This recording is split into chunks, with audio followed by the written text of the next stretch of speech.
आज बुलेटिन में सबसे पहली खबर जो हम आपको समझाने वाले हैं वो होगी सीजेपी के आंदोलन खत्म करने के मायने समझिए। दूसरी खबर हम आपको बताएंगे शिक्षा मंत्री धर्मेंद्र प्रधान के इस्तीफे के मायने समझिए। तीसरी खबर होगी कौन भड़का रहा हिंसा की आग, क्योंकि प्रदर्शन के दौरान जमकर हिंसा हुई है। और चौथी खबर आपको समझाएंगे सम्राट सरकार के 100 दिन पर जश्न क्यों। तो आइए शुरू करते हैं खबरों का सिलसिला। और सबसे पहले बात, सड़क से लेकर संसद तक मचा बवाल आखिरकार एक महा क्लाइमेक्स पर आकर थम गया है। प्रदर्शनकारियों के आंदोलन के आगे शिक्षा मंत्री को अपना पद छोड़ना पड़ा और कॉकरोच जनता पार्टी ने अपना आंदोलन खत्म करने का ऐलान कर दिया है। ये रिपोर्ट देखिए फिर खबर तो समझिए।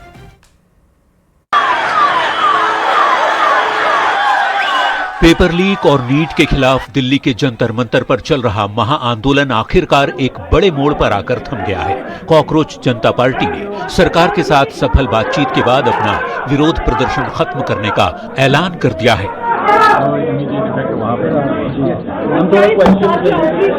कॉकरोच जनता पार्टी के सपोर्टर्स और प्रोटेस्टर्स से अपील करते हैं कि वो पीसफुली विड्रॉ करें। हमारी जो भी मांगे थी वो मान ली गई हैं। आगे की जो भी रणनीति होगी उससे हम आपको जल्द अवगत कराएंगे।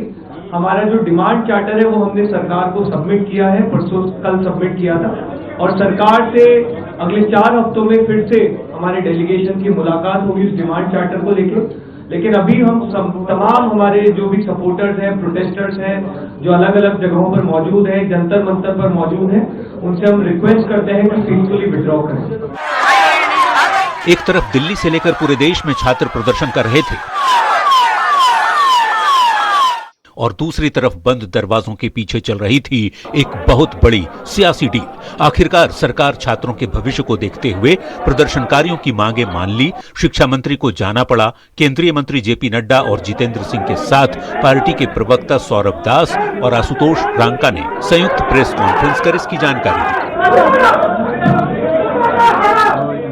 37 दिनों से जो हमारा जंतर मंतर पर प्रदर्शन चल रहा था, उस प्रदर्शन की 3 मुख्य मांगे थी।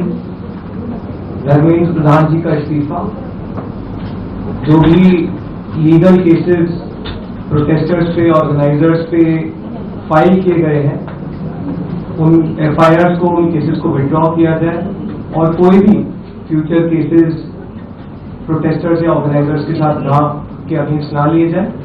और तीसरी डिमांड हमारी थी 1 करोड़ का कॉम्पनसेशन उन परिवारों के लिए जिन्होंने नीट का पेपर लीक होने के बाद अपनों को खो दिया।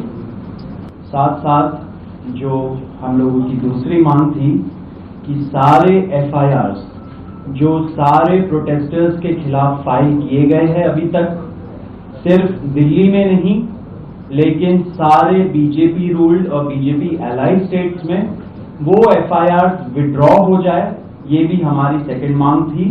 सरकार ने वो मांग को भी मान लिया है। घोषणा साफ है, युद्ध विराम हो चुका है। जंतर मंतर पर डेरा डाले बैठे सभी प्रदर्शनकारी अब अपना बोरिया बिस्तर समेटें और अपने घर लौट जाएं, क्योंकि जिस मकसद के लिए खून पसीना बहाया गया था वो मिशन अब पूरा हो चुका है। सबसे पहली बात तो ये है कि जो इनका एक 4 पॉइंट्स था उसका लबोलबाब ये था कि कोई भी एक्शन एफआईआर न हो, और अगर है तो वो विड्रॉ हो, वो चाहे दिल्ली पुलिस के द्वारा हुआ हो, चाहे वो बीजेपी रूल स्टेट्स में कहीं हुआ हो, तो वो एफआईआर की कॉपी भी इनको हम देंगे और उसको विड्रॉ करने की बात कोई भी एक्शन नहीं होगा। इस बात को सरकार ने स्वीकारा है। लंबे विरोध प्रदर्शन और कई दौर की बातचीत के बाद फिलहाल आंदोलन पर विराम लग गया है। अब नजर इस बात पर रहेगी कि जिन फैसलों और आश्वासनों का दावा किया गया है उनका क्रियान्वयन कब और कैसे होता है। Bureau report, news 18।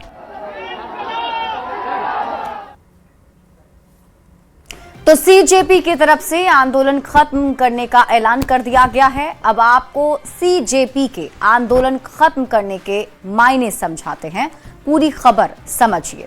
देखिए, केंद्र सरकार ने सीजेपी के 3 मांगों को स्वीकार कर लिया है। केंद्र के साथ 3 राउंड की वार्ता सीजेपी के साथ हुई। छात्र संगठन के बंद को विपक्षी सियासी पार्टियों ने भी समर्थन दिया था। कॉकरोच जनता पार्टी की प्रमुख मांग थी शिक्षा मंत्री के इस्तीफे की। पेपर लीक के बाद जिन छात्रों ने खुदकुशी की, उनके परिजनों को 1 करोड़ के मुआवजे की मांग की गई थी और आंदोलन करने वाले छात्रों पर जो एफआईआर दर्ज किए गए थे, उसमें उस एफआईआर को विड्रॉ करने की मांग की गई थी। सरकार ने सीजेपी की मांगों को लेकर सकारात्मक संदेश दिए, जिसके बाद सरकार के साथ संयुक्त प्रेस कॉन्फ्रेंस में सीजेपी ने आंदोलन खत्म करने का ऐलान किया। सीजेपी के आंदोलन की टाइमलाइन को अब आप समझिए। देखिए, 20 जुलाई को सीजेपी का संसद मार्च हुआ। प्रदर्शनकारियों पर पुलिस का लाठीचार्ज, कई लोग इसमें जख्मी हुए। फिर 21 जुलाई की तारीख को अभिजीत दीपके का जवाब आता है, बात करना है तो सरकार खुद जंतर मंतर आए।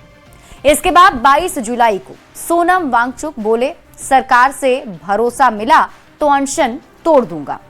फिर 23 जुलाई को कॉकरोच जनता पार्टी ने कहा, सरकार बात करने जंतर मंतर आए। इसके बाद 24 जुलाई को सरकार सीजेपी में दूसरे दौर की बातचीत हुई। फिर सोनम वांगचुक का अनशन खत्म कराया गया। 25 जुलाई को सरकार के साथ सीजेपी के तीसरे दौर की वार्ता के बाद सभी मांगें मान ली गईं, जिसके बाद इस आंदोलन को खत्म किया गया।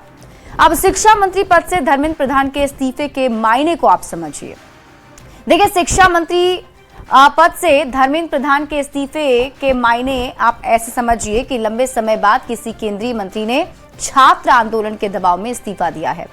ये जनता के प्रति सरकार की जवाबदेही का उदाहरण है। छात्रों का आक्रोश सरकार के लिए अनदेखा करना असंभव हो गया था। इस्तीफे के बाद शिक्षा मंत्रालय में प्रशासनिक फेरबदल हो सकता है। परीक्षाओं को पारदर्शी बनाने की प्रक्रिया और तेज होगी। सरकार ने फिर से युवाओं का भरोसा बहाल करने की कोशिश की है। तो मोदी सरकार की नीति और नीयत को आप समझिए। देखिए, जनता के आंदोलन की आवाज को सरकार ने सुना। आंदोलनकारियों की तीनों मांग पर सरकार सहमत रही। जन भावना का सरकार ने सम्मान किया। पीएम मोदी ने स्पीडी ट्रायल का भी भरोसा दिया है। खुद इंस्टाग्राम पोस्ट के जरिए युवाओं से वो जुड़े और अगले साल से ऑनलाइन परीक्षा कराने की बात भी कही। गलती को स्वीकार कर सुधार का भरोसा दिया गया। ऐसा पहली बार नहीं है जब मोदी सरकार ने जनता की आवाज पर फैसला लिया है। साल 2021 में भी किसान आंदोलन के वक्त सरकार ने कुछ ऐसा ही किया था। एमएसपी कानून पर किसानों का भारी विरोध दिख रहा था। विरोध को देखते हुए पीएम मोदी ने फैसला वापस ले लिया। लोकतंत्र में जनता की आवाज को सबसे ऊपर रखा गया और यही वजह है कि इस बार भी जो स्टूडेंट्स के प्रोटेस्ट थे, उसमें उनकी बातें मान ली गईं। बढ़ते हैं आगे और बात अगली खबर की ओर। एसी से जुड़ी दिल्ली से एक बड़ी खबर सामने आ रही है और आपको बता दें, प्रहलाद जोशी को शिक्षा मंत्री का प्रभार दिया गया है। यानी कि शिक्षा मंत्री का अतिरिक्त प्रभार अब प्रहलाद जोशी को दिया गया है। धर्मेंद्र प्रधान के इस्तीफे के बाद ये फैसला सरकार ने लिया, जिसमें ये प्रभार प्रहलाद जोशी को दे दिया गया है। यानी अब से शिक्षा मंत्रालय को प्रहलाद जोशी संभालने वाले हैं। बढ़ते हैं आगे। पेपर लीक के विरोध में शुरू हुआ छात्रों का आंदोलन अब अराजकता और उपद्रव की भेंट चढ़ चुका है। पटना से लेकर छपरा, सीतामढ़ी और अब पूर्णिया तक शहर शहर महातांडव की तस्वीरें सामने आई। कहीं ट्रैफिक बूथ पर सुतली बम फेंका गया, कहीं पुलिस की गाड़ी फूंक दी गई, तो कहीं एसपी समेत कई पुलिसकर्मी और मीडिया कर्मी घायल हो गए। आखिर कैसे प्रदर्शन हिंसा में बदल गया, ये रिपोर्ट देखिए, फिर खबर तो समझिए।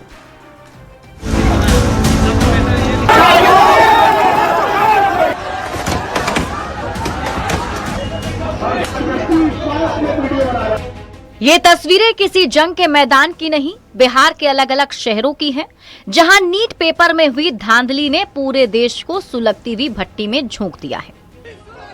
दिल्ली के जंतर मंतर से उठी चिंगारी ने पलक झपकते ही पूरे देश को अपनी आगोश में ले लिया। पटना के गांधी मैदान में जब सुतली बम के धमाके गूंजे तो प्रशासन के कान भी खड़े हो गए। पुलिस ने डंडे बरसाए तो छात्रों ने बम से उसका जवाब दिया। ये कैसा शांतिपूर्ण प्रदर्शन है भाई।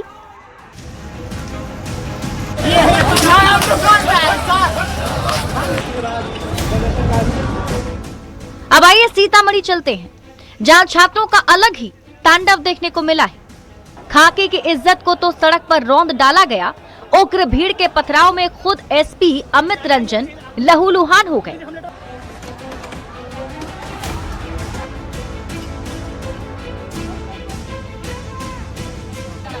जिस कप्तान के हाथ में कानून व्यवस्था थी, वो खुद अस्पताल पहुंचने को मजबूर हो गए।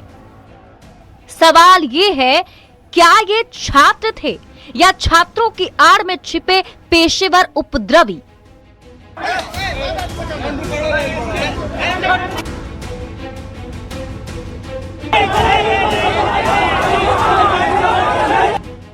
सिर्फ यही नहीं, छपरा, सहरसा, भागलपुर, जिधर देखिए उधर आग, धुआं और चीख पुकार है।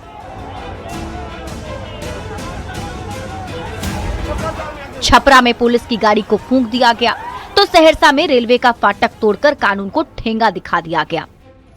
एक तरफ उपद्रवी इतने बेकाबू हैं, तो वहीं दूसरी तरफ खाकी लाचार नजर आ रही है।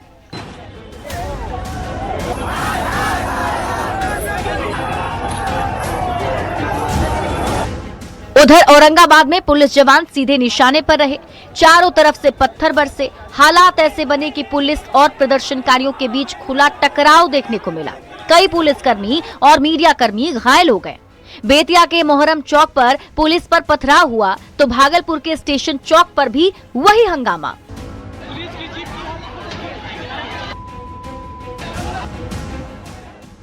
ये प्रदर्शन और हंगामे की तस्वीर सीमांचल तक पहुंच गई।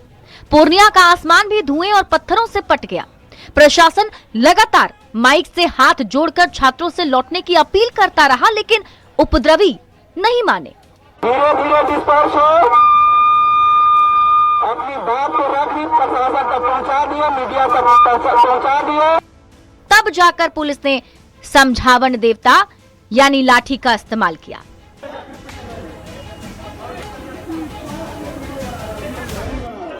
सवाल सिर्फ पेपर लीक का नहीं, सवाल यह भी है कि विरोध की आड़ में सड़कों पर यह हिंसा कब तक?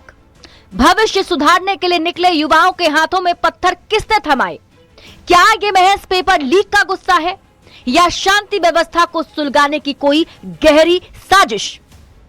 फिलहाल पुलिस हालात पर काबू पाने की कोशिश में जुटी है। शिक्षा मंत्री के इस्तीफे की मांग थी, उनका इस्तीफा भी हो गया। अब देखना होगा कि प्रदर्शनकारी अपने अपने घर कब लौटते हैं। Bureau report, news 18। देखिए, बिहार में भी बंद बुलाया गया था और इस बंद के दौरान बंद समर्थकों ने जमकर उत्पात मचाया है। ऐसे में कई सारे सवाल भी हैं, लेकिन हम आपको अब पूरी खबर समझाते हैं। आप खबर तो समझिए। बिहार बंद समर्थकों का उत्पात, कौन भड़का रहा हिंसा की आग? सबसे पहले आप बंद के नाम पर शहर शहर उपद्रव की खबर को समझिए। पटना में प्रदर्शनकारियों का उत्पात हुआ। सिवान में बंद के दौरान भारी बवाल और हिंसा हुआ। सासाराम की बात कर लीजिए, यहां बंद समर्थकों ने बैरिकेडिंग और डिवाइडर को तोड़ दिया। मधेपुरा में प्रदर्शनकारियों ने पुलिस बैरिकेडिंग हटाई। फिर छपरा में डीआईजी और प्रदर्शनकारियों में धक्का मुक्की भी हुई। लखीसराय में उपद्रवियों ने निजी वाहन पर हमला किया। बंद के नाम पर हुए बवाल को सियासत से भी जोड़कर देखा जा रहा है। छात्रों के आंदोलन पर सियासत को समझने के लिए आपको समझना होगा कि कौन कौन सा इस प्रदर्शन का सियासत कर रहा है। तो आईएसआ और वामपंथी छात्र इकाइयां, जिसकी तरफ से इस बंद को समर्थन भी दिया गया। राष्ट्रीय जनता दल, विकासशील इंसान पार्टी, लेफ्ट पार्टियां और कांग्रेस पार्टी भी इसमें शामिल रही। प्रदर्शन को लेकर इन पार्टियों का कहना है कि ये जनता का संवैधानिक अधिकार है। तो आइए ये भी समझ लेते हैं कि प्रदर्शन को लेकर संविधान में क्या नियम है। शांतिपूर्ण और बिना हथियार के प्रदर्शन करना मौलिक अधिकार है। अनुच्छेद 19(1) क के तहत विचार और अभिव्यक्ति की स्वतंत्रता है। अनुच्छेद 19(1) ख के तहत शांतिपूर्ण प्रदर्शन का अधिकार लोगों को मिला है। अनुच्छेद 19(2) और 19(3) के तहत उचित प्रतिबंध लागू होते हैं। राज्य सरकारें इस पर उचित प्रतिबंध लगा सकती हैं। सार्वजनिक व्यवस्था, सुरक्षा, संप्रभुता और अखंडता जैसे आधारों पर प्रतिबंध हो सकता है। संविधान साफ कहता है कि प्रदर्शन हिंसक नहीं होना चाहिए। प्रदर्शन से सार्वजनिक जीवन या फिर यातायात बाधित नहीं होना चाहिए। बड़े पैमाने पर प्रदर्शन के लिए स्थानीय पुलिस प्रशासन से अनुमति लेना अनिवार्य है। और अब आप समझिए, पूरे बिहार में पेपर लीक के नाम पर बंद बुलाया गया था, यानी अलग अलग शहरों में बंद किया गया। छात्रों के प्रदर्शन के नाम पर शहर शहर लेकिन उपद्रव हुआ, यानी हर जगह से ऐसी तस्वीरें सामने आई जो डरा देने वाली थी। पुलिस पर हमले किए गए, सार्वजनिक संपत्ति को नुकसान पहुंचाया गया, प्रदर्शनकारियों ने पत्थरबाजी और तोड़फोड़ भी की। शांतिपूर्ण प्रदर्शन तरीके से क्यों नहीं किया गया, ये सवाल उठ रहा है। छात्रों के नाम पर क्या माहौल बिगाड़ने की साजिश थी? सवाल ये उठ रहे हैं कि प्रदर्शन के नाम पर उपद्रव के पीछे आखिर कौन है। बढ़ते हैं आगे और अब बात अगली खबर की। बिहार की सम्राट सरकार ने 100 दिन पूरे किए हैं। इसे लेकर पटना में कई कार्यक्रम का आयोजन किया गया। मुख्यमंत्री ने वादा किया कि बिहार को विकास के पथ पर आगे ले जाया जाएगा। वहीं इस बेहद खास मौके पर कई सौगातों की बारिश भी सरकार की ओर से की गई। ये रिपोर्ट देखिए, फिर खबर तो समझिए।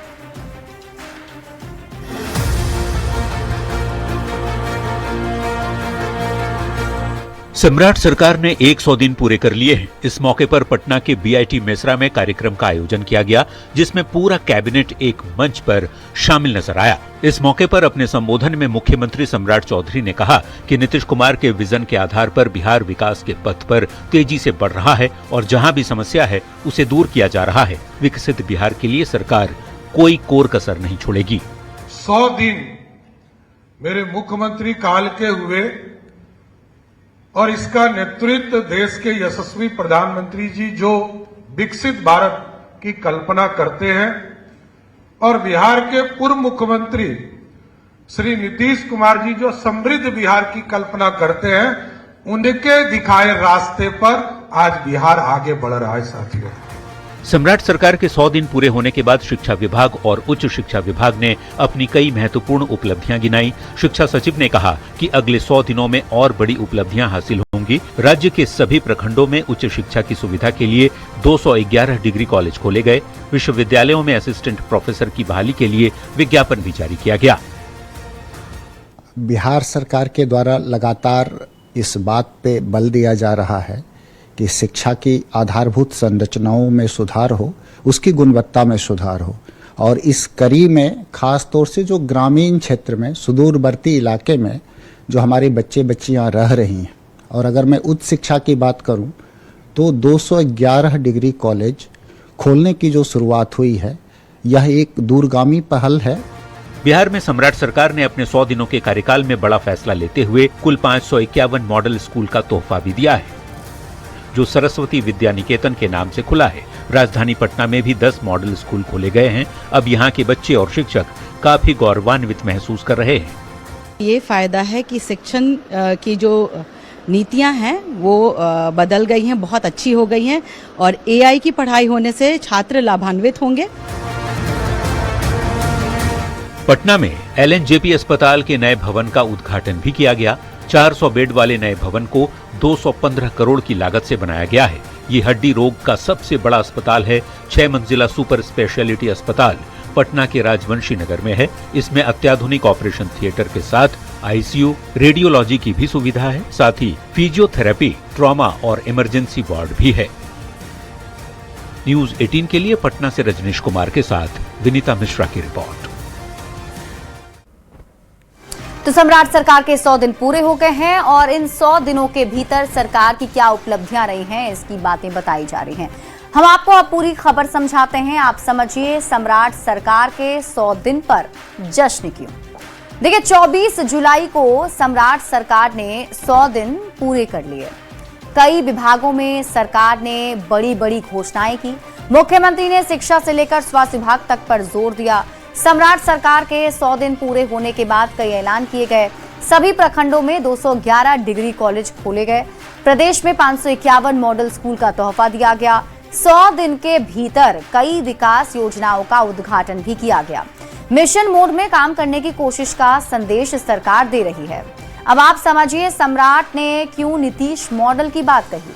अपने 100 दिनों के कार्यकाल को मुख्यमंत्री सम्राट चौधरी ने नीतीश मॉडल बताया। बिहार को नीतीश जी के सपने पर आगे ले जाने की बात सम्राट चौधरी ने कही। सीएम ने कहा, नीतीश कुमार के विजन के आधार पर बिहार को आगे बढ़ाना है। विकसित बिहार के लिए कोई कसर नहीं छोड़ेंगे। नीतीश कुमार ने बिहार के विकास का मॉडल पेश किया था। 2005 से बिहार को तरक्की के नक्शे पर लाने में नीतीश कुमार का बड़ा योगदान रहा। आज भी ज्यादातर सरकारी योजनाओं की नींव नीतीश कुमार के शासनकाल में ही रखी गई। बिजली, सड़क, शिक्षा और स्वास्थ्य जैसी बुनियादी जरूरतों पर नीतीश कुमार ने जोर दिया था। ऐसी योजनाओं के दम पर ही बिहार में विकास की रफ्तार तेज हुई। इसलिए सम्राट चौधरी ने अपने शासनकाल में नीतीश मॉडल की बात कही है। बढ़ेंगे आगे और बात अगली खबर की। ऐसा लग रहा है जैसे मैं उड़ रहा हूं, ये शब्द हैं बिहार के नालंदा जिले के हरनौत निवासी झंडू कुमार के, जिन्होंने ग्लासगो कॉमनवेल्थ गेम्स 2026 में भारत के लिए पहला पदक जीतकर पूरे देश का सिर गर्व से ऊंचा कर दिया। संघर्ष से सफलता की कहानी इस रिपोर्ट में देखिए।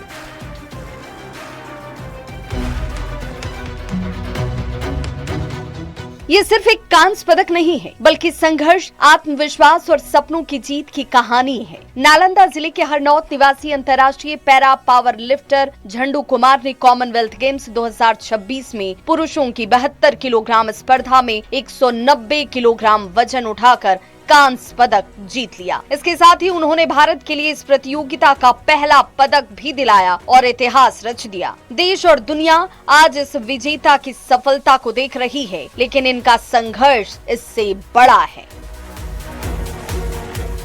झंडू कुमार, यही आप देख रहे हैं कि ये सब्जी का विक्रेता थे और यहाँ से उठ के वो वहाँ गए और उसमें 190 केजी उठाकर 72 किलो उनका शारीरिक वजन है और 190 केजी उठाकर 130.09 पॉइंट उठाकर वो ब्रॉन्ज मेडल हासिल किए। तो क्या लग रहा है, खास करके नालंदा में पहली जो कोई कांस्य पदक मिला है? कॉमनवेल्थ लेवल पे पहला मेडल है, चाहे नॉर्मल में हो या दिव्यांग में, ये पहला मेडल है जो कॉमनवेल्थ लेवल पे मेडल आया है। इससे हमें बहुत खुशी हो रहा है कि जिसे हम लोग स्टार्ट किए उनके साथ काम करना 2019 से और आज कॉमनवेल्थ तक मेडल ला रहे हैं।